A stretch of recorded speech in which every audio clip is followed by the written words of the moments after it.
So it appears that billionaires and Wall Street is starting to call out Donald Trump for his insane policy and the chaos it's causing in the markets. That's the subject of today's video, and these are the headlines. U.S. sliding towards 1930s-style autocracy, warns Ray Dalio. And he usually doesn't say this kind of stuff, so you know it's bad when he's even speaking out about it. You also have this in the markets, which is directly related. Treasury yields jump on prospect of U.S. having to refund the tariff money. Could it actually happen? I mean, it is certainly possible. And I'll just say this, if we go into refund mode, so first Trump is like, hey, I'm going to do these illegal tariffs, right? And if you don't know, recently the appeals court said, yo, Trump, that stuff's all illegal, but we're going to, leave them in place until the Supreme Court decides. And then Trump's saying, hey, hurry up, Supreme Court, let's get there. I mean, we'll see what the Supreme Court, this is going to be a landmark decision. But if it ends up being all legal, which in my opinion it is, and the Supreme Court agrees, right, it's all legal, then there's going to be a fight to get the money back. And you know how Trump's going to be like, money? I never took any money. What money are you talking about, right? You guys know how it's going to play out.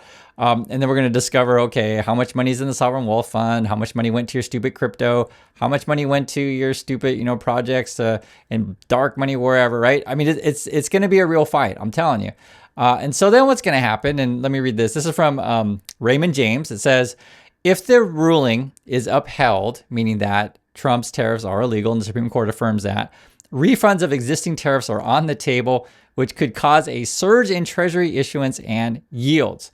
So basically, Trump would then, supposed to, because you never know what Trump's going to do when it comes to court decisions, but Supreme Court rules against the tariffs. Trump's supposed to give you all your money back. Then the government short even more money, and they're going to have to issue a bunch of bonds and basically try to sell U.S. debt to keep everything going. And then I'm sure Trump will cause some sort of war or whatever. Like right now, if you guys follow my last video, we're attacking a ship in Venezuela. We moved a bunch of Navy ships down there, and then saw the video before that. He wants to build, this is Trump, wants to build a bunch of hotels and such in Gaza.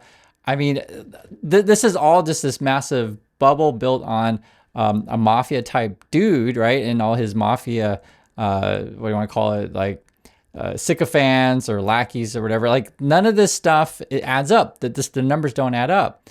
And so this is going to be just a major fight. And then when you look at the markets, like everything appears to be crazily overvalued. I mean, this is just from the Wall Street Journal today. U.S. stocks are now pricier than they were in the dot-com bubble era, meaning that people are, paying higher multiples for revenue and earnings. It's come September, which is where we are right now, is a seasonally weak time in markets. And people are like, you know what? I'm getting out of bonds and stocks because I'm just going to sit in the sidelines and let this play out. On top of that, right, because I know some people are in the market, some people are not in the markets. The regular consumer is also getting hit by Trump tariffs, and Trump's pissing those people off. So you're pissing off multiple people all at the same time. This was an interesting one. The tariff apocalypse is here. If you guys have been following this, the de minimis tax has been changed. So basically, a lot of tax on small goods, be it eBay now, Etsy, any number of things like the direct-to-consumer kind of stuff. And I've been seeing all sorts of product categories, which just mentioned, it was fascinating. It was like Lego stuff or stuff you can't even get anymore. It's hard to get stuff because it's just like, it's not worth it for me to send anything. But yeah, like Lego stuff or used camera stuff or vinyl records or knitting stuff.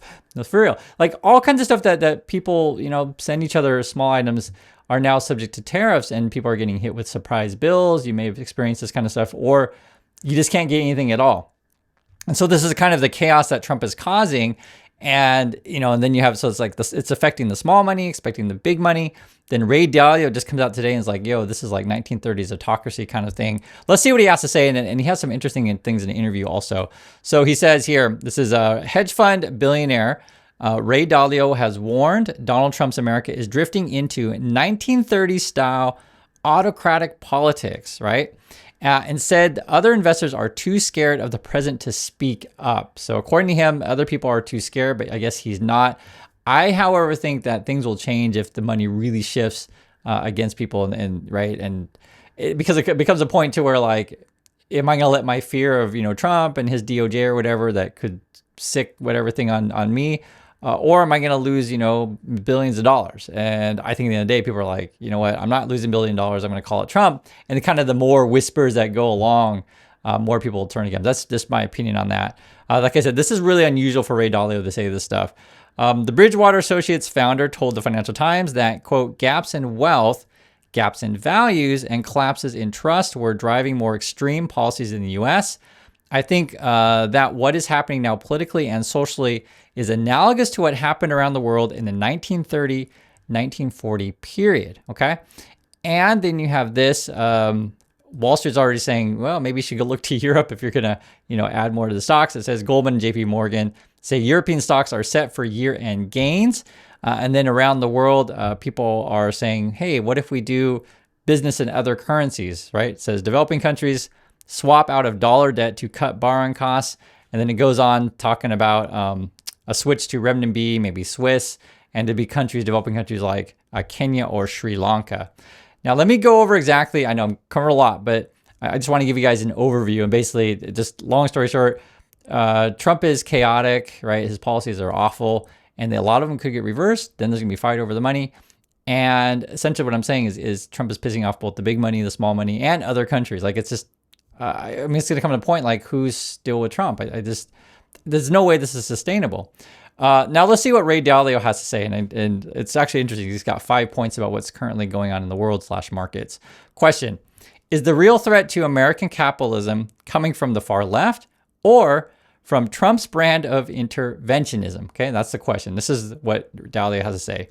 It is coming from 5 forces that have always driven big cycle changes. Okay, so number 1, the big debt cycle that will probably lead to big debt problems that will threaten the existing monetary order. And it's not just the USA. I want to be clear on this. Like there's multiple countries out there where the numbers just don't add up. And how long can we keep borrowing on top of borrowing on top of borrowing? It just doesn't add up. Certainly you could make the case in the US situation that if you readjust the tax system, essentially don't give billionaires all of these tax breaks, you could balance out things very quickly. I don't know if Ray Dalio would go for that. I would guess probably not. But there comes a point where the numbers do need to match. Another way you could think about this as well is, why doesn't the U.S. cut spending on, say, military expenditures, these kind of things, invest more in the people at home? I think that's not a crazy thing to say.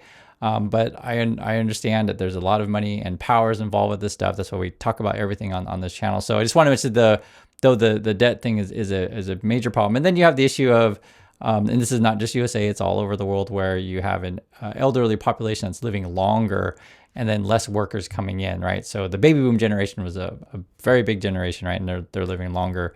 And they didn't have as many kids as the generation before them, if you understand. Number 2, so debt problem's a problem, okay? Number 2, big political problems within countries that are threatening existing political orders. And that gets into all sorts of stuff happening in various countries. And I think a lot of, be it the financial, the population, or you could say the slowing down of growth, is something that's shared among multiple nations. Developing nations is a little bit different, of course, like Vietnam or India is going to be different than, say, the US or what's happening in Europe. But I'll just say everyone's got problems, right? That's a good way to put it. 3, big geopolitical problems between countries that are threatening the existing world geopolitical order. I mean, you could talk about the situation with Ukraine and Russia. You could talk about the situation with Israel and Palestine, right? What's happening in Gaza or the West Bank. You could talk about the situation, say, in Africa or the Middle East that are unstable. There's any number of things that you could talk about, or how Trump is, threatening to pull out of NATO, or any number of stuff. Like we're just at a time that's extremely chaotic, put on top of a time where our modern monetary systems don't really make sense anymore. And so I'm just going over what he's saying here and offering my point of view. Number 4, big acts of nature such as drought, floods, and pandemics. Most importantly, climate change. And for those of you who follow this stuff, you know exactly what he is talking about. He doesn't mention there specifically, but we also have a deal with the problem in the USA where people in Fox News and those kind of circles are science deniers, which creates even more problems. So you have the science problem, it's just, hey, things are getting hotter, more natural disasters, or whatever. And so you have that problem, and then you have the problem of people like denying that the original problem exists. If you haven't seen the movie yet, I think it's called Don't Look Up. That was with Leonardo DiCaprio. We saw it on Netflix. It's a pretty good movie. If you haven't seen it, check it out. And I give you an example. if it turns out, just for example, that you have a season that's too hot and you can't grow a particular crop, right? It could be rice, it could be wheat, whatever, any sort of thing. Or you have a situation where you don't have enough water and you can't grow a particular type of fruit, right? Be it apples, watermelon, whatever. It creates massive problems in the supply chain and you have shortages, right? Just for example, and then obviously prices are going to go up. So that's just one example. And there's any number of things you could talk about, be it, the water levels rising and, you have homes being destroyed or more forest fires. Like that's real, this kind of stuff. So I do appreciate that he's bringing up multiple issues that we're all dealing with right now. And you see on the news on a daily basis. And that's why we track this stuff. Number 5, he also says, and this is stuff that's causing problems, right? Mankind's creating a big impact through new technologies. Most importantly, artificial intelligence. The interaction of these 5 forces will lead to huge, unimaginable changes over the next 5 years. So another way to think about all the stuff that he's saying, you have basically a lot of uncertainty, a lot of turmoil, rapid and cultural changes happening, various countries and economies. And all this kind of stuff, for some people, when they see all this, I guess, gaps, as the word, gaps in values or stuff like that, you'll see maybe more extremism, be it some people are like, oh, I really love Trump, right? Go that way. You'll actually see people in Europe, various countries go more to the right-leaning politics, but it doesn't necessarily have to go in that direction because, say, someone like Trump, he'll tell his followers, what they want to hear, but his actual policies like accelerate to the downside. It's like adding more fuel on the fire. And the thing that I always tell you guys when we go through any other stuff, and all the stuff is interwoven, it's complicated, it's international. It is something I want to have honest conversations with you guys about, and also do it in a way that includes everyone from the world community. Because I think a big problem in U.S. News, politics, education, whatever, it's too much U.S. focused, and you don't look at the big picture enough. And that's sort of what I try to do with you guys. That's why I'm giving you all of this. And I know it becomes, more more convoluted when you include all of these things. But if you really want to understand like how the world works, like take it all in. And the more that you're exposed to this stuff, it won't be so shocking to you anymore. You'll start to get it. And you'll start to see like, oh my God, Trump really is terrible and Fox News really is bad. You already know this stuff, but you have to put it in the context that there are other ways of seeing the world. Yes, there are challenges, but it doesn't mean these things are impossible.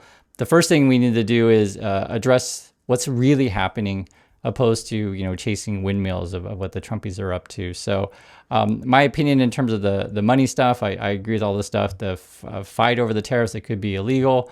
Stocks are definitely overvalued at the moment, and essentially people are thinking and wondering, and this is where the uncertainty is, what's the Supreme Court going to do, and will Trump have to give refunds to everyone? And then you got a mismatch in the government budget, and they'll have to issue more bonds. And then, as I mentioned before, who are we going to sell these said bonds to if other countries are going to be more interested in dealing in, China's currency, or, maybe go to the euro, which is a strong currency these days. But then you got problems in both those countries, both in China and then all of the countries in the EU. So, which I don't talk extensively about, and I can certainly make separate videos on that. But I'll just say this, it is a shaky world out there. And I think you guys know this stuff, and that's why people are feeling uncertain about a lot of things. And so take care of yourself. I mean, I think both mentally, financially, physically, and, have real conversations with people that understand your problems, and don't just blow smoke up your butt. I guess that's a good way to put it. I'm sorry I can't offer you every single solution to solve all your life in one fair swoop. But I can do my best to just be here with you guys regularly and tell you the truth about stuff. And I think for some people, why they say go to the Trumpy politics is because they want that, mythical Jesus character, savior kind of person, be it, Jesus or Trumper, and because they want an easy solution. But, to make real change in your life isn't necessarily like to snap your finger. You have to understand like everything and then find the best opportunity that makes sense for you.